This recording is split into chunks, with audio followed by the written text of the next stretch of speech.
You could go to the beach and go surfing, enjoying the sand and sea, or you could stay inside and watch Jihad with David Wood and me. It's January. It's cold to surf. Better track the jihadis on their turf. Ladies and gentlemen, welcome yet again to This Week in Jihad. And yes, today is January 10th. I see that people did notice that I scheduled this for March 10th, and I figured it out just in time. Justice prevailed. And so we are here. David Wood is here. How are you, David Wood? Hey, how's it going? The poet laureate of America. Yeah, I'm still waiting. Nobody has not even one person has taken up the challenge to write a poem like it. And so, therefore, I must be a prophet.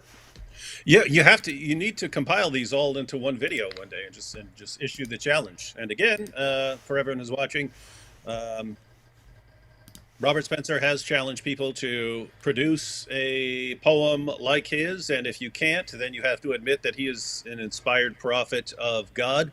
And oh, little side note: when you finally try to meet his challenge, I will be the judge of the contest because that's how it works. Remember, that's how it works. Muslims, you say, produce a chapter like it, produce a chapter like the Quran, and then people do it for 14 centuries, and then you say, no, but we're the judges. We're the judges of the contest, and we say that the Quran is better. Yeah, yeah. Completely unbiased judges of that dispute, right? Okay, well, you guys made the rules. We just play by them. Yeah, actually, I think it's a couple months ago now, and I'm not really sure if I'm recalling this correctly, but I think Hatun made a video called Robert Spencer, Poet or Possessed. And That's funny. that was a collection of some of the early poems, but now I've moved into a later period in my literary development, and so yes, we need to have an update. And all this is happening, of course, David, after my career has been destroyed and it's all over. Oh, wait, you found out from Muslims that your career's been destroyed? What did you Every do? day, every day I hear this, even still, because several months ago now, I was on a show with Daniel Hakikaju and what's his name? Jake, the guy, the Muslim metaphysician. And they supposedly ruined me completely. I don't know exactly how that works, because it seems like I'm busier than ever. I got 2 books in the works, and everything is going very quickly. But that's what they must know, right? Yeah, that's a thing that never ends in Dawa. They'll look for any place where they conclude that they made a good point, and they'll say, therefore, your career is over. Your career has been ended. So can I Because go on vacation? I oh could yeah, yeah, go. yeah, I could go yeah, surfing. yeah. You could retire because they say your career is over because of this one thing, one live stream. But notice, I mean, Daniel Hakikatu defends wife beating. He says it's a good thing. He His defends. wife agrees too, Yeah, he defends or else. subjugating unbelievers, taking sex captives, all that stuff.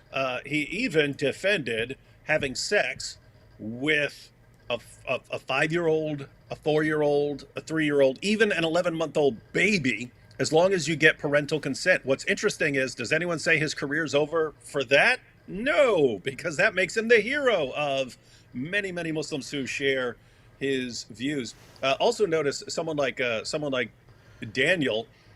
Uh, Daniel, interesting fellow. In that debate, he just flat out lied. He said, according to the Catholic Encyclopedia, Mary was 12 when Joseph. I mean, when she was married to Joseph and got pregnant. So you can go to the Catholic Encyclopedia. It says no one has any clue how old she was. Yeah, And so he's a big liar. He was yeah, actually challenging me on canon law, and I wanted to get into it, but the host was tired of talking about the church and all this minutiae, and he changed the subject. But Hikikaju showed that he had no idea what canon law is or how it applies. in the Catholic Church, much less the Orthodox Church. I mean, I actually am an Orthodox Christian myself, and he was quoting Catholic canon law to me as if it would apply to me, and then referring to a political position of the Russian Orthodox Patriarch, and I'm not Russian Orthodox. And he just showed that he doesn't have the slightest clue about any of this.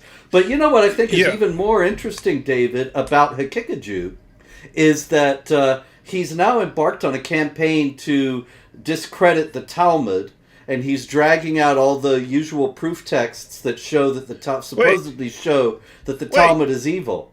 Wait, doesn't his God quote the Talmud as Revelation? Yeah, chapter 532, that's right.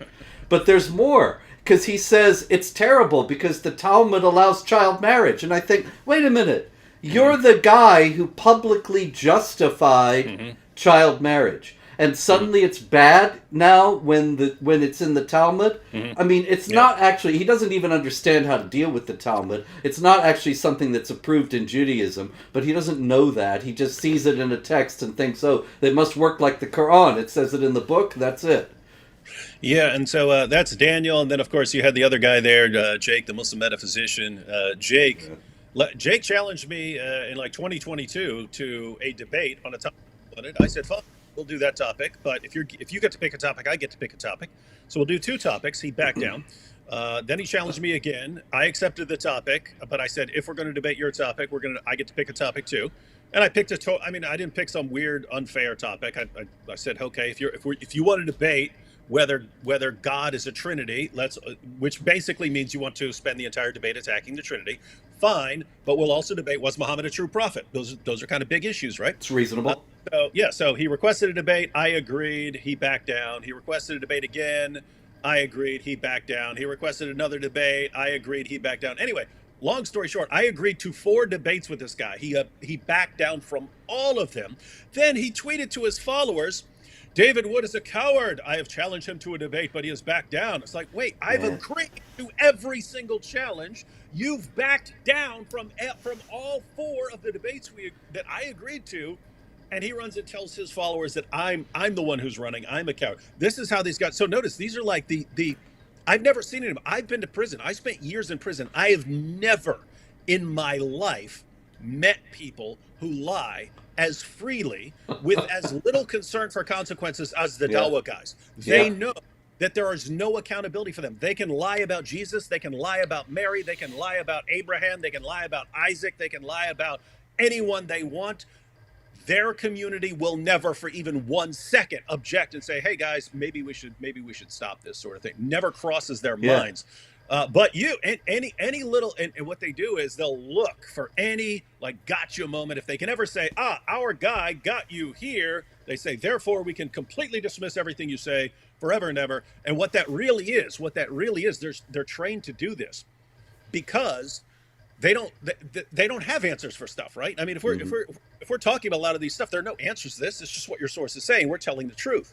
So they don't want to actually have to do the work of trying to figure out answers. And so the methodology in Islam has always been, don't respond to the person, discredit the person. If you discredit the person, you don't have to deal with the arguments. And what's absolutely amazing is if we applied this standard consistently, your Dawa guys, the heroes of Dawa, are the biggest bunch of liars I've ever seen. So if anyone's discredited, it's them. But they're the heroes of Islam. They're the heroes of Islam. The biggest liars in the world, with the creepiest views. I mean, you've got Hakikatu. Okay, an 11-month-old is fine. You can bang an 11-month-old baby as long as you get parental consent and as long as you're not Jewish. If you're Jewish, it's evil. If you're Muslim, it's great. Yeah, Muhammad Hijab. I mean, this is the guy who sends us golden showers. Why don't you give each other golden showers? He tells atheists to commit suicide. And Muhammad Hijab has said that if you just go with the Quran, you will conclude that you can have sex with a 5-year-old. He believes that Muhammad trumps what Allah has made halal. And of course, as you know, that means that he's worshiping Muhammad. Anytime you take what a man says and says this trumps what Allah has said, you are worshiping that man according to Muhammad. You got Ali Dawa saying that if his daughter was menstruating at the age of 9, he'd tell her she's ready to be married. You've got You've got Sheikh Uthman, who actually faked a hate crime against himself, squirt some fake blood on his little garment there, and then, oh, David, what in the apostate brother? Look what they're doing! Ah! And then he goes out and his Dawa buddy says, "Hey, I'm having some marital problems. Could you talk to my wife?" And Sheikh Uthman bangs her and marries her while she's still married to that dude. So this lady was married to two Muslim Dawa guys at the same time, Yikes. getting banged by Sheikh Uthman. You are dealing with the least credible people the world has ever seen. These are the heroes of Islam. But you, Robert, you've been destroyed. Yeah, you know, I also think, David, it's an expression of laziness that the Dawa guys can say, oh, Spencer's destroyed because of one show that most people haven't seen and are never going to see and don't care about anyway, and it didn't even actually happen the way they said because they're lying. But anyway, even if the one show was a disaster, which it was not, that doesn't actually say anything about all the books, all the articles, everything that I have written about the Quran, the critical Quran, the history of Jihad, the truth about Muhammad. They can't refute any of that, and they don't even try. They're just taking the lazy way out and saying, oh, this one show just ruined everything. Mm-hmm. So, and that frees them from any obligation to confront the evidence that I present in those books. Yeah, exactly what I said. And they're trained to do this by their Dawa heroes, their Dawa champions. Guys, don't actually engage with the arguments or with the evidence. Don't look at what they're saying. Don't look up the verses. Don't look up the commentaries. Definitely don't read their books. Don't think any. Just when you see them and they bring up some argument, just say, "Your career is over. How are you still here?" And then you don't have to learn to think. You don't ever have to think about anything. Just rest assured that the Dawa guys and their fake hate crimes and their child molestation and all this stuff have got you covered. Yep, that's it. So, now that both of our careers are destroyed, shall we go on to the actual jihad? There's been no jihad, Robert. I've seen no such thing. Unfortunately, there has been jihad, David. I'm sorry to say. Let's see, where to go? There's so much. There's so much, and I had some... Oh, yeah, I loved this. This is a good place to start. The Imam Abdul Malik Ali. Do you know him? He's in Santa Clara, California, at Masjid al-Islam in Oakland, actually. And let me see. I believe I have him here in one of these wonderful photos. I thought I did. Oh, here we go. Yeah. This guy. And you see he's saying, this is part of a memory video, he's saying, do not be surprised if there's another terrorist attack on America. And of course, neither you nor I will be surprised when there is another terrorist attack on America. But the funny thing about it is what he says, that the Muslims are getting to be so popular. And Islam is getting to be so popular, you see, that the feds are going to stage a fake terror attack to turn people away from Islam and blunt its popularity. Wait, so just to be clear, the governments, which can't get enough of Islam and want more and more Islam and do everything to shower Islam with praise and to silence critics of Islam, these guys, the same government agencies that call us liars and we're hateful, awful people for thinking that terrorism is bad and so on. These guys actually secretly despise Islam so much that they're going to launch a terrorist attack. And that makes that's sense. That's it. It's all written in the Talmud. Mm-hmm. Anyway, that's Abdul Malik Ali. And then we have Mina Kajavi. It sounds like a nurse. It's like a nursery rhyme or something. Abdul Malik Ali, he's Abdul Malik Ali. Yeah, I don't know. Abdul Malik Ali. He's right there for you and me. Mm-hmm. He's everybody's favorite imam. Abdul Malik Ali. Abdul Malik Ali. He's there for you and me. He's everybody's favorite imam. All right. Yes, thank you. We're going to take this on the road. Mina Kajabi is a disabled woman. You can see her here walking with her walker in Iran, and she made the mistake of converting to Christianity and has Smart. been sentenced to 6 years in prison. And what was interesting about it was that she was sentenced for acting against national security by promoting Zionist Christianity. Now, this is an old woman who has difficulty walking. She's obviously not in the best of health. How on earth do you think they can possibly think that she's acting against national security? Now that's interesting. When you said what she was that she was charged, I was thinking that they were going to go with their classic charge with spreading corruption or mischief in the land, based on Surah 5 verse 33, corruption in the land. That's sort of the catch-all. When there's not something specific, you can accuse someone of just say corruption in the land, and this person is spreading corruption, and therefore we have to lock this person up for years or kill the person or something like that. But now it's now they're so geared up. They're so geared up against Israel right now that now they could just apparently just modify that, and any person who doesn't agree with the regime on everything, and just say this person is supporting Zionism. Yep.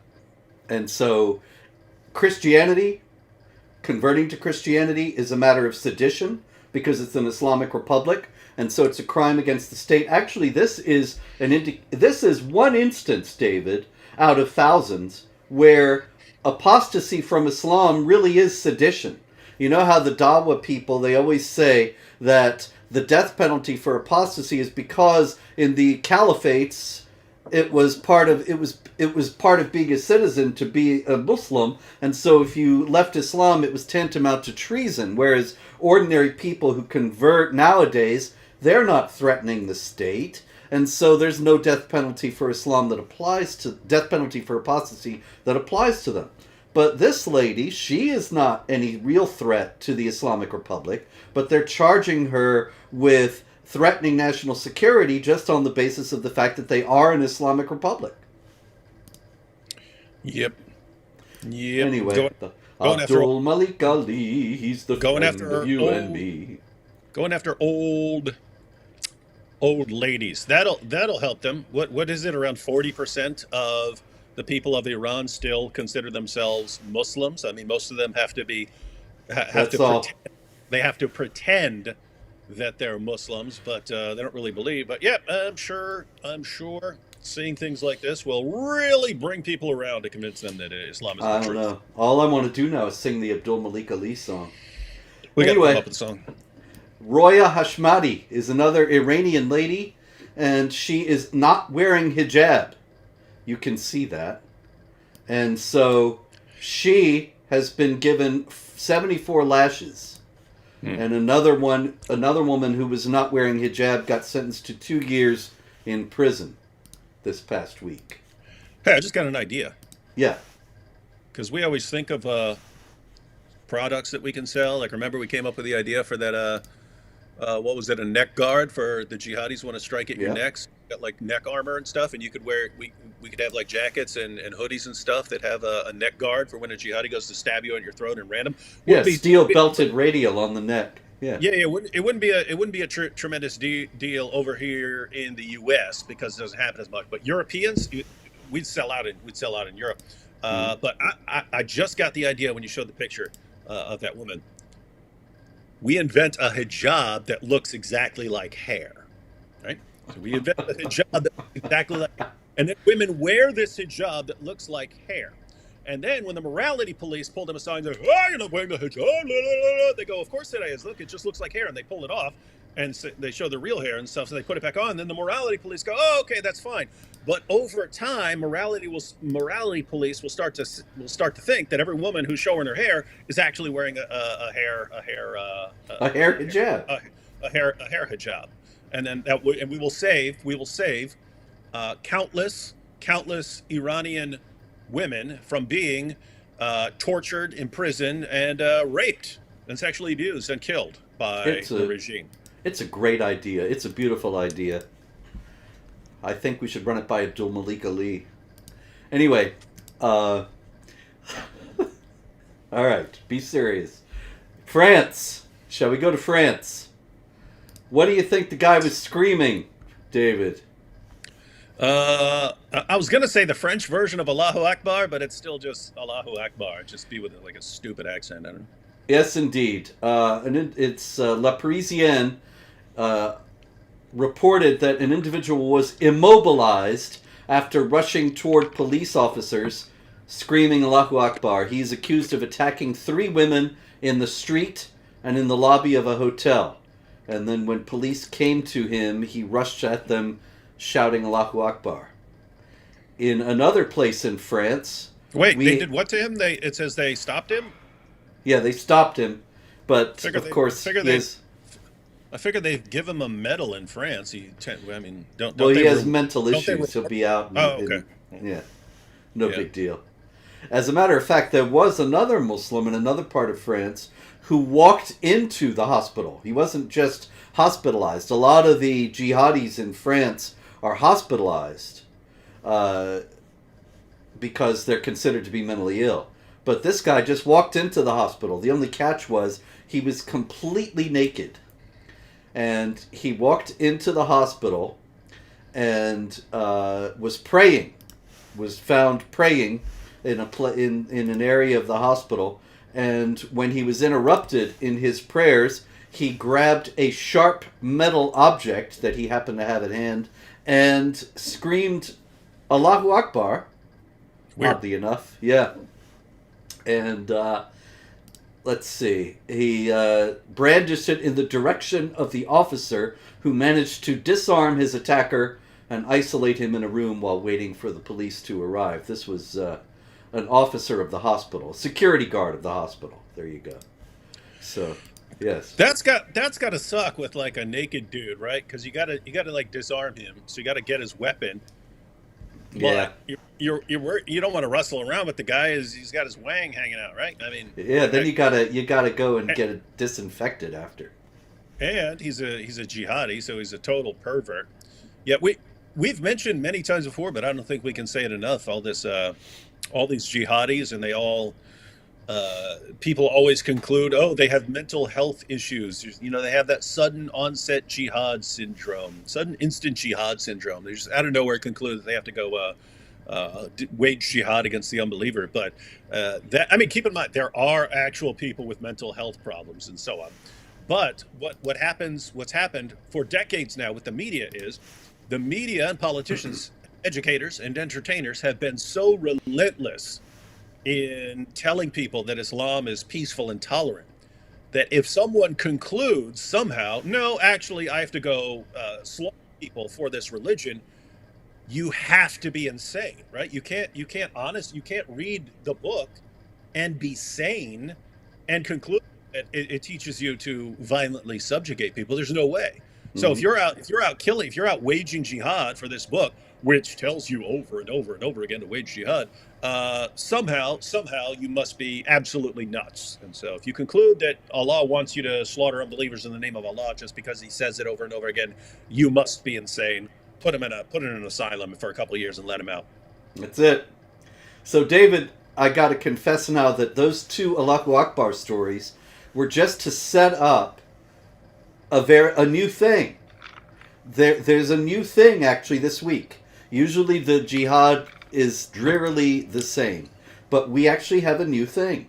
There was another attack in France, knife-wielding Muslim screaming on the street, attacking a man actually in a car park. And he was screaming something else. He was not screaming Allahu Akbar.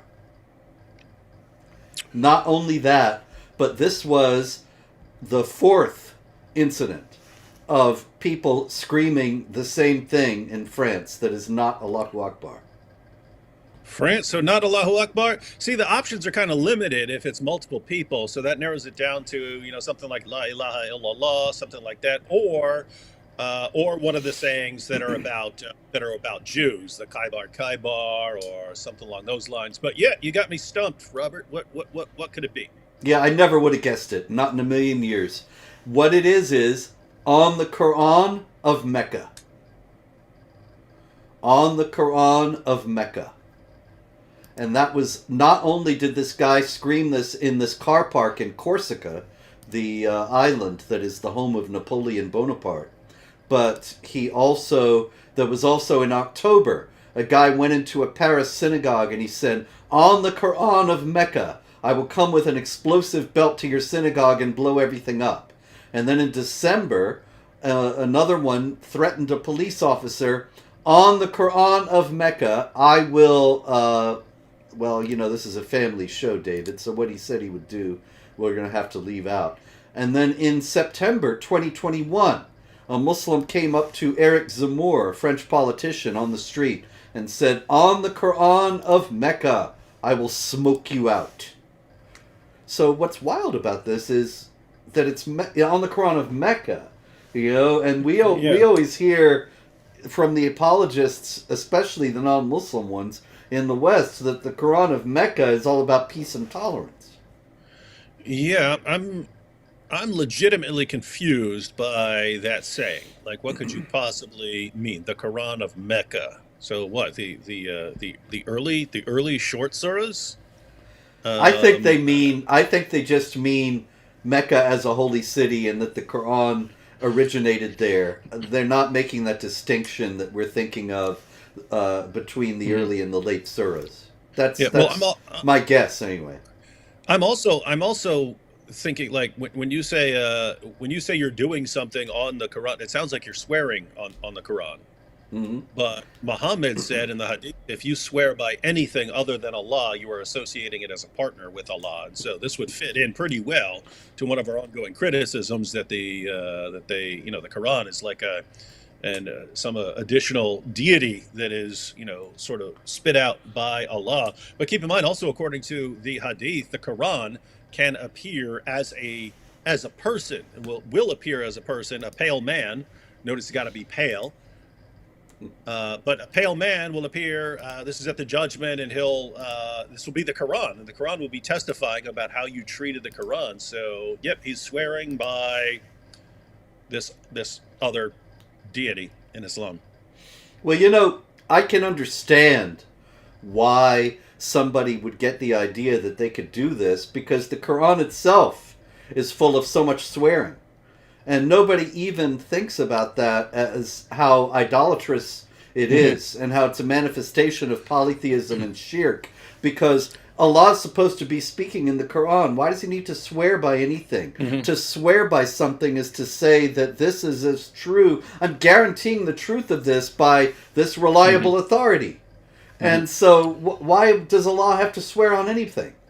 Yeah, I've brought this up to Muslims before. So just to clarify for everyone, Allah in the Quran swears by everything. He swears by the stars and the sun and the moon and this and that and Muhammad and the city and all this stuff. And he even he swears by literally everything. Allah swears by the seen and by the unseen. Notice there are only two categories of things, seen and unseen. Allah swears by the seen and by the unseen. So he swears by everything, right? Here's the problem. In the Hadith, Muhammad says that if you swear by anything other than Allah, you are associating it as a partner with Allah. You're associating anything that you swear by other than Allah, you're associating that as a partner with Allah. But guess what? That's what Allah does. So Allah associates everything as a partner with him. This starts to sound like pantheism, not like monotheism. When I've brought this up to Muslims, I always get the same response. The rule doesn't apply to Allah because he's God, so he can do what he wants. But notice what they're saying. Muhammad says this is shirk, and Allah does it. Allah does it. And then the Muslim response is, well, Allah isn't, it's not shirk if Allah does it. Oh, great. So notice, according to this reasoning, that any Muslim dawah guy will tell you that it's okay for Allah, he isn't bound by the rule about about committing shirk. According to them, Allah could go and bow down to a Hindu goddess, and it's fine for him because he doesn't have to follow his rules about shirk. So Allah, this actually makes sense when we read Surah 33, verse 56, and it says that Allah prays for Muhammad. Now there's no confusion. Well, how can Allah pray? Well, he can pray to whoever he wants. He can pray to pagan gods and pagan goddesses. Doesn't matter. It's all fine for him. Indeed. Just like Muhammad has the special permission to marry all the extra wives, so Allah has special permission to commit shirk. It pays to be important in Islam. Anyway, we had AP here, and it was a little bit off the topic that we have at hand, but he said the Quran is a Palestinian. And of course that refers to the tendency that we are seeing lately to say that everything is Palestinian. I mean, this is a joke, but it goes back to people saying Jesus is a Palestinian, which has become newly popular nowadays. There was a Catholic priest who said it recently, as well as the Congresswoman Alexandria Ocasio-Cortez. Why are they saying Jesus is a Palestinian, David? Just because they want to associate everything with Palestine right now, and so it's meant for stupid people. It's meant for stupid, gullible people who have no clue what's going on. So they expect everyone to go, "What? Jesus is Palestinian? Huh? Well, I guess I'm on the side of the Palestinians because I'm for Jesus." Yeah. Sadly, this actually works because there are lots of morons in the world. Speaking of stupid people, we have Queers for Palestine. Oh, they take the cake. Oh yeah, and name me anyone dumber than saying I'm all for people who want to brutally murder me in the name of Allah. It's really wild because there was a let's see, where is this? This was a letter posted by the Latino Studies Department at the University of Illinois Champaign-Urbana. And it says, this is the quote that I took out of it. I still can't believe that this was written with a straight face, David. You ready for this? You sitting down? We know that a free Palestine is only possible through queer, racial, gender, reproductive, and environmental justice. Oh, man. Bumper stickers should be issued. You know what, Robert? I agree. And I think I just want to say, you remember, Robert. You remember all the the Farfour and all the Palestinian children's television, which is just does nothing but tell kids to wage jihad and to blame everything on Jews. Yeah. They need a new education system over there, and completely made up of the people who do Drag Queen Story Hour. So, and I agree. That is what Palestine needs. Oh, yeah. They need... I should tweet this. Palestine needs Drag Queen Story Hour. And everyone celebrating Queers for Palestine and so on, and saying this is the way to free Palestine. What are you doing? Go free Palestine. You have my full, undivided support. If everyone, Drag Queen Story Hour, you drag queens who want to do Story Hour to kids, there are a ton of kids over there who would love to hear you. Oh, yeah. If you really believe anything you're saying, which you don't, which is why you would never in a million years go over there. Instead, you'll just babble it here like that. Yep, you're right. Okay, now we have more stupid infidels coming from Denmark. And this is Dan Park. Dan Park is a street artist. He's actually Swedish, but he went to Denmark, and as you can see, he crucified, this is his word, a Quran. He nailed it to a tree. Sweet. And he put underneath it burn, and it's a little smaller there, the matches. He attached to the sign that said burn. So he was inviting people, this is Dan Park here, and he was inviting people to take a match and burn the Quran that he had nailed to a tree. And in Denmark, it is now illegal to desecrate the Quran. And so Dan Park was summoned by the police. He has broken the Danish blasphemy law. And he actually said, protesting against Denmark's restriction of freedom of expression to appease Islamists is not unnecessary. On the contrary, it is a duty. I think that's it, Dan. You are correct, sir. Yeah, Robert. So Denmark made this new law banning Quran desecration, Quran burnings. Yep. If they made a law like that, wouldn't you want to be like the first person to to break the law? Oh Like yeah, yeah. that would be kind of an honor, right? I mean, if they ever did that here, I'd be the first in line, even if it was something I didn't want to do. Even if it's something I wouldn't ordinarily want to do, like if they said, if anyone pees on the Quran, we're going to lock you up. And be like, okay, I wasn't going to pee on the Quran, but now I have to. That's Uh, why we did the Muhammad cartoon contest that ISIS attacked back in 2015 because they killed the Charlie Hebdo cartoonists and they were saying anybody draws the cartoon, we're going to kill them. We thought we have to stand up to mhm. that. We have to and draw and him now. and Bosch Foston, who won, he actually put that in his cartoon. He had Muhammad in his Yeah. cartoon. Saying, you can't draw me, or I'll kill you if you draw me, or something like this. And then he's got his own words on there saying, "That's why I draw you." Yep, In we other, had to in we other, had wor- to in give other that the words, award. yeah. In other words, if you guys weren't killing people over this, then I wouldn't be interested in drawing you. But since you are crossing some lines here, then now I have to draw you. That's it. All right, we have more jihad, David. UK, a 17-year-old Jewish student at the the Jewish Free School in London, was attacked by two unknown teenagers. But the two unknown teenagers beat him until he said "Free Palestine," and then they stopped. Hmm. Yeah. Hmm. When you said free school, at first I thought you said preschool, and I was like, yeah, they need to watch out for that Hakikachu dude. Looking for his next wife. Hmm. Uh, all right, Germany. A woman and her companion went to McDonald's in Berlin. Uh, and she was speaking Hebrew, she and her friend. And a couple of Arabic speaking men at the next table started to disparage them for speaking Hebrew and ultimately threw a drink at them and then beat them with a chair.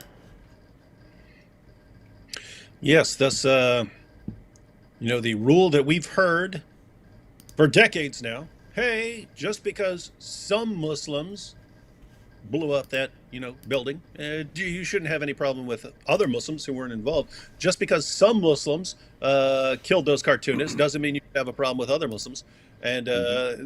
that rule actually makes sense. If someone has nothing to do with something, you shouldn't be blaming them. But hypocrisy. There's something going on in Israel. Therefore, anyone who's Jewish or anyone who speaks Hebrew has to be publicly harassed, if not attacked.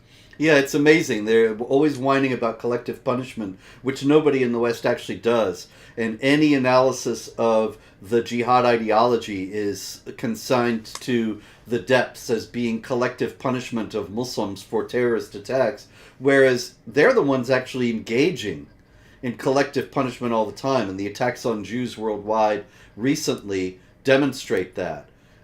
Meanwhile, a spokesman for ISIS, Abu Hutaifa al-Ansari, he published a speech, or ISIS published the speech last week saying the fight with the Jews is a religious war, not a social or national battle. It is not a war centered around lands or borders. And then he said, barge into their homes and kill them using different methods, using gunfire, bombs, grenades, and knives. Don't differentiate between a civilian or a soldier, as they both should be targeted. Kill them wherever you find them. Where did he get that? That's extremist, isn't it? That entire thing, even before you said "kill them wherever you find them," just the sort of rhythm of what he was saying was, we all know Surah 9:5, Mm-hmm. but he packed in some modern elements and stuff because it says, basically use everything available to you in your attack or your ambush. So yeah, he was doing a modified version of Surah 9 verse 5. And 860, because 860 says that you should use the steeds of war, Hmm. war Oh horses, yeah. Hmm. to strike terror in the enemies of Allah. I always love the Musin Khan translation of the Quran out of Saudi Arabia that has a gloss on that verse so that it says, make ready the steeds of war, and then in parentheses, tanks, artillery, etc., to strike terror in the enemies of Allah. And, well, of course, Muhammad would have loved to have had tanks and artillery.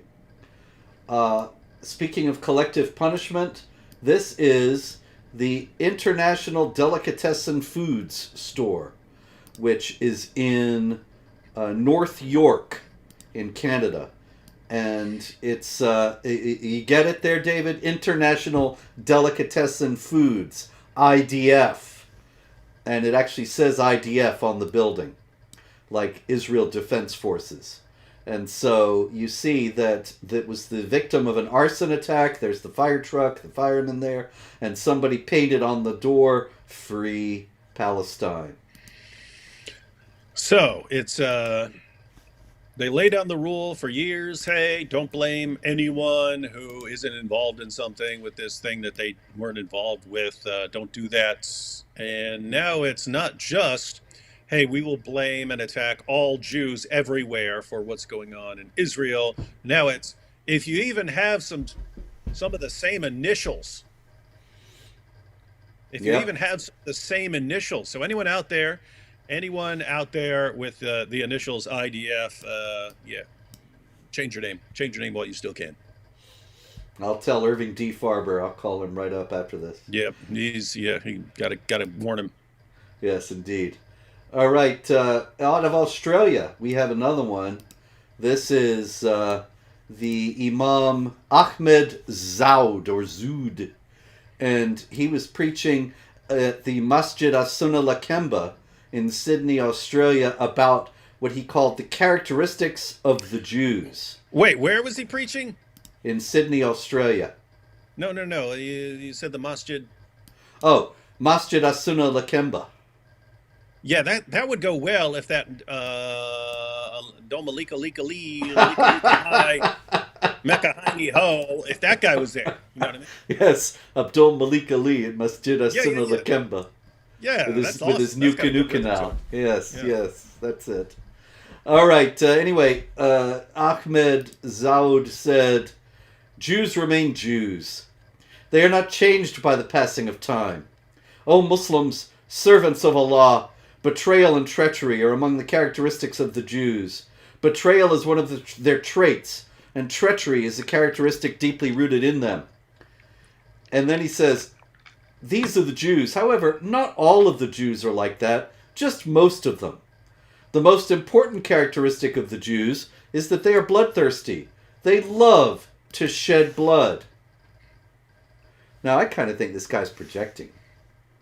I mean, after all... Yeah? Looks like a dirty wizard or something. But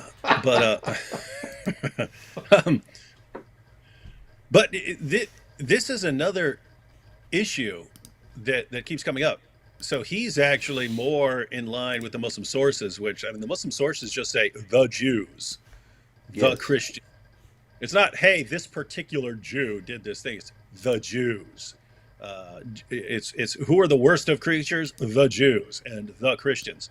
Fight who? Fight fight those who do not believe from among the people of the book. Right? It contains these completely general statements against the unbelievers, the Jews, the Christians, and Muslims often respond, "Oh, but Allah doesn't mean all of them. It's just He's talking about this particular group." And why didn't He say that? Why didn't He say, "I'm only talking about this particular group"?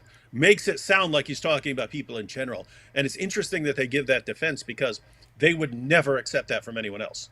If a politician said, "We're going to kill the Muslims," he said, the entire world would be in an uproar. Every politician, every journalist would be condemning and blasting this. And if that person were to say afterwards, "What? Yeah, when I said the Muslims, I'm referring to ISIS." No one would accept that. No one would say, "Oh, that's what you meant." People would say, "Look, if you are talking about ISIS, and you're talking about killing people, you need to be very, very precise in your language so that people don't think you're talking about killing all, people in Muslims in general or something like that." Every Muslim would understand that instantly if someone said something like that. And yet, when the Quran, the Jews, the Christians, the Jews, the Christians, yeah, it's okay. Allah is saying in general, but he just means particular ones. It's like, I don't think you'd go for that if it was on, if you were on the receiving end of that. Yeah, and he never. It's funny how the clear book needs all this explanation. But anyway, that's another story. We should note the jihad in Nigeria is proceeding apace. In Taraba State, 8 Christians murdered. In Yobe State, 14 Christians murdered. Church burnt down along with many homes and cars. In Kaduna State, 41 Christians murdered. Meanwhile, in Niger State, the jihadis set up a toll gate and are collecting taxes from local farmers and residents. Where'd they get that idea, David?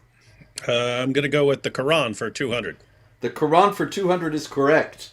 Chapter 9, verse 29, collected play until they pay the jizya with willing submission and feel themselves subdued. Meanwhile, they abducted a large number of people who were traveling on a highway. That also is in line with the Quran, chapter 47, regarding taking captives in wartime and ransoming or enslaving or killing them. All right.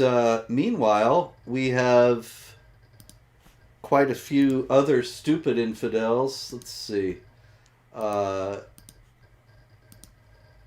Oh, this is one I wanted to make sure to get. My goodness, I almost forgot it. In Paris, they had a mass for peace in a church. It's actually going to be in several churches all over France. In Alsace, in Lyon, and elsewhere. And the Mass for Peace features a musician, Yassine Hawa, singing the Azan. And this was just performed recently at Holy Trinity Church in Paris. The Islamic call to prayer. Now, what are the implications, David, of singing the Islamic call to prayer in a Christian church? Well, you've got some Muslims who would then say, well, that makes it a mosque. Indeed. That goes all the way back to a legend, it's not a real story, about the Caliph Umar, the second successor of Muhammad, when he conquered Jerusalem, and Sophronius, the patriarch of Jerusalem, is taking him around the city, showing him the sights, and he invites him to pray at the Church of the Holy Sepulchre, the site of the tomb of Christ, where he rose from the dead. And Umar magnanimously says, I will not go in there and pray, because if I did, my followers would claim it for a church. Claim it for a mosque, and I want to leave it as a church for the Christians. That story did not actually happen. We have a lot of writings of Sophronius, and he never mentions Umar. He probably never met Umar, if there even was an Umar, but there was certainly the conquest. It is interesting, though, that, these churches thinking that they're going to help something by inviting in a Muslim to proclaim Allah as greater than everything they believe in. The God of Islam is greater than everything they believe in.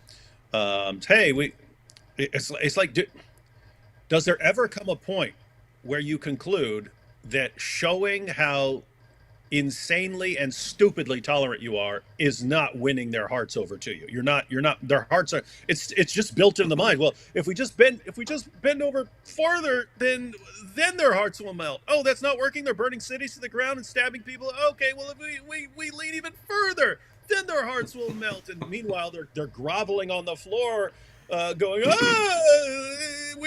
are your hearts melting now? Guys, you're not melting their hearts. Okay, it's not going to happen. In their ideology, you're weak, and deep down, I've heard this from Muslims, deep down they think you don't really believe it, which is why you constantly back down. Deep down, you don't really believe what you're saying about Jesus. Deep down, you don't believe any of this stuff. Deep down, you know Islam is true, and that's why you can't stop submitting when Muslims roll up on you. That's what they think. And I'll just grovel at their feet. That'll show them. That confirms exactly what they're thinking. You're proving their point. It's a completely different reason. You don't actually agree with their point, but your behavior is doing exactly what they think you're doing, because you don't really believe in anything. I got another What a one like that. bunch of dopes, man. This happened in Toronto a few days ago. You probably heard about this one. There were, Canada, Canada is the France of North America. I'll just say that. Good. yeah, they even got a lot of French speakers there, all over Mm-hmm. Quebec. Anyway, the the pro-Palestinian demonstrators blocked a highway that is actually the busiest highway in North America, and Toronto police came out and brought them coffee. Nice. Is that Tim Hortons? I can't tell the cup. Yeah, I think it might be. Okay, I'm it not better be sure. Tim Hortons. In any case, you can see how delighted the guy is, and he even said, "The police are becoming our little messengers." And notice exactly what I just said, right? Like you're interpreting. So the police are interpreting this. What they're intending is, we're going to show these guys that we're on their side, and then their hearts will melt. Just with this warm coffee, will melt their hearts, and they'll embrace us as brothers, and then there will be unity and so on. And meanwhile, what these guys are thinking is, you guys understand that we're superior to you. You understand that we have a superior belief and a superior prophet and a superior God, and you're coming to serve us because deep down you know we are your lords. You can see the delight on the guy's face. He understands this is an act of submission, and so he is behaving accordingly. And yeah, you can see also it is Tim Hortons indeed. In this picture, it's clearer. And so they went over to Timsy and they got him some coffee and they got him some donuts. And now everybody is happy in Canada and there aren't any jihadis. Yep, peace forever. Yep.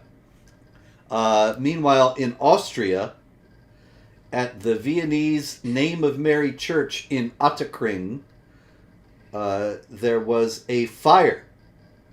And the pastor, whose name is Jesus David Jaen Villalobos, and that doesn't sound Austrian to me, but anyway, he said, "My guess is that this is a targeted attack." And let's see, what's her name? Laura Lena, who is a local politician, said, "Attacks on churches are not only an attack on our culture, but above all, on our peaceful coexistence." And I thought, well, yeah, that's what the attacks are designed to be.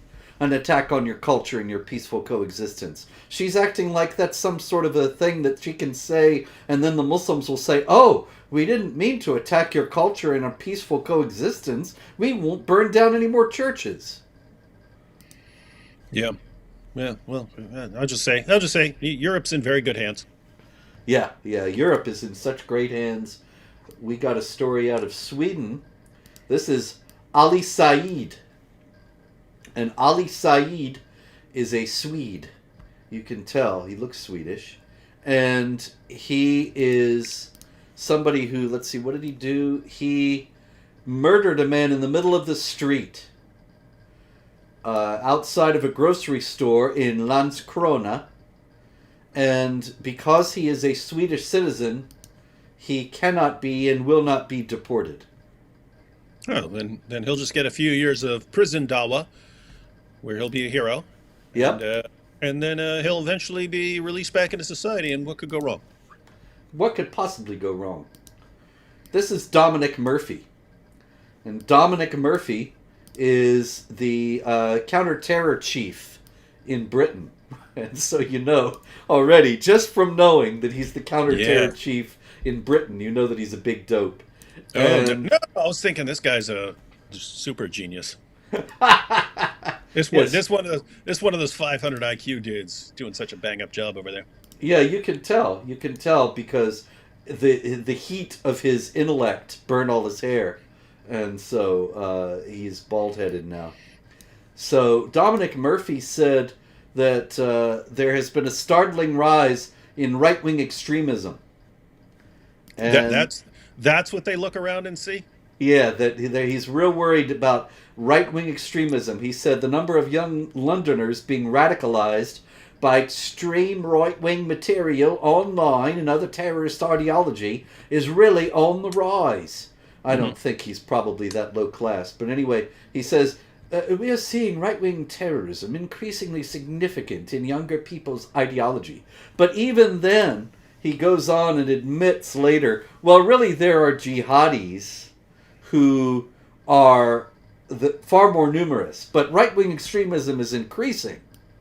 And what he doesn't tell you, of course, is that a lot of what they call right-wing extremism is people who are trying to do what the police aren't doing. I'm not endorsing any vigilantism or anything like that, but obviously British citizens are, in some cases, taking their matters into their own hands, where the jihadis are acting with impunity and trying to resist. Yeah, and so notice two things here. One, you are going to get an increase of right wing extremists and everything else, because there are people who are going to be so fed up that they conclude, which is exactly what Anders Breivik concluded. Breivik said, hey, we've got this problem here, and you can't deal with it politically. You can't deal with it through journalism. You can't deal with it through speech. The only thing you can do, the only way of dealing with this is through violence.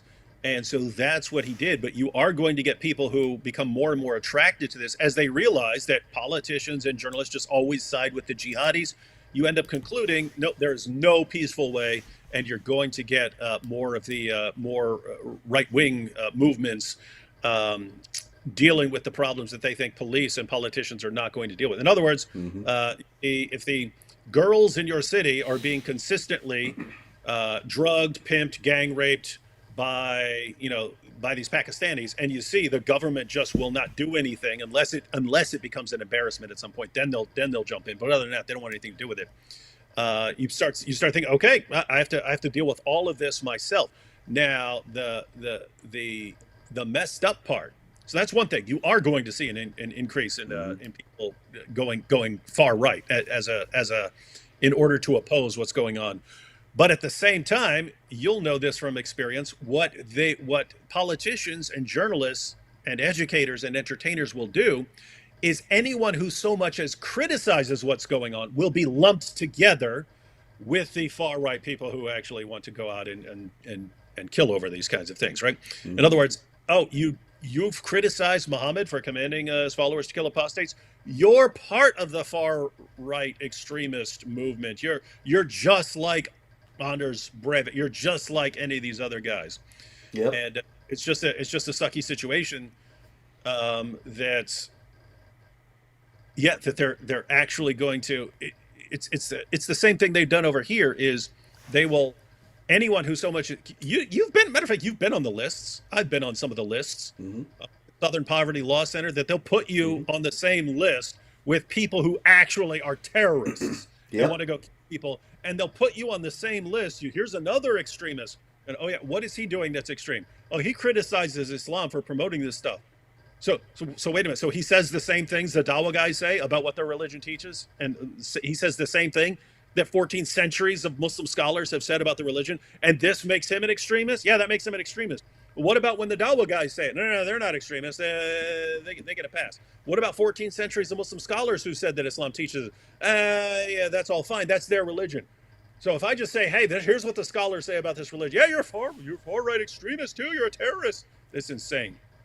Yeah, it really is. You know, when we got banned from Britain, Theresa May, who was then Prime Minister, made a speech not long after that where she was boasting about having kicked Abu Hamza and Abu Qatada out of Britain. Now, those guys are jihadis. Abu Hamza is still in prison for trying to set up an al-Qaeda training camp in Oregon. And Abu Qatada was another jihad terrorist. But Theresa May actually said in her speech, I have been strong against terrorism.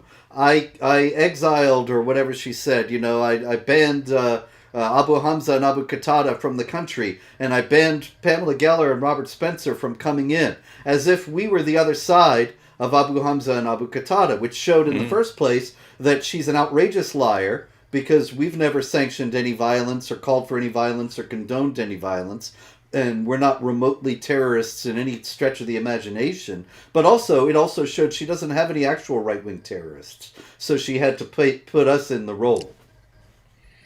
Yep, need some right-wing terrorists, and so, wow, this is just... It's insane. It's Anyway, idiotic. one more. This is Jana, or not Jenna, but Jana, like paradise in Islam, Haig. And she is in, let's see, where is she? She's in Michigan. And she was arrested, and she was made to take off her hijab for her booking photo by the Kent County Sheriff in Michigan.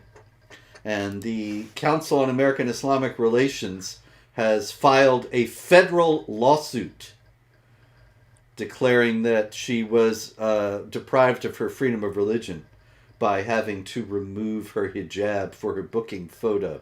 Now, David, what do you think? Is there any good reason for making a hijab-wearing woman take off her hijab for a booking photo in a jail? Yeah. So you have a good picture of what she looks like, since I mean, she's presumably there for committing some crime. Indeed. Also, you see what she's wearing here. It would be quite easy to conceal something, a sharp object, something else like that in Drugs. there. Drugs, Yeah, indeed.